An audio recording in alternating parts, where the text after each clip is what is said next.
Umabot sa 200 health workers sa lungsod ng Muntinlupa ang isinailalim sa pagsasanay upang matulungan ang mga kababaihan na malabanan ang kinatatakutang sakit na breast cancer sa pamamagitan ng early detection.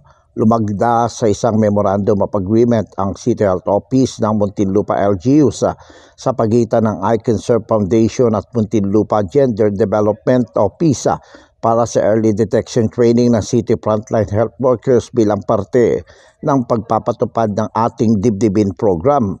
Ayon kay Muntinlupa City Mayor Rupi Biason, malaking karangalan ang maging bahagi ng ICS ang Muntinlupa LGU para maproteksyonan ang mga kababaihan laban sa breast cancer. Ipinunto ni Biason ng ating dibdibin program ay nagpapaalala na hindi dapat na baliwalain ang banta ng breast cancer at ito ay malalabanan at makakaligtas ng buhay sa pamamagitan nga ng early detection. Ang mga dumalong health workers ay sumailalim sa lecture training sa ukol sa breast cancer, alamin ang dahilan ng sakit, pagsasagawa ng clinical breast exams at patient navigation experience. Ako, si Jojo Sikat, walang inaatas ang balita.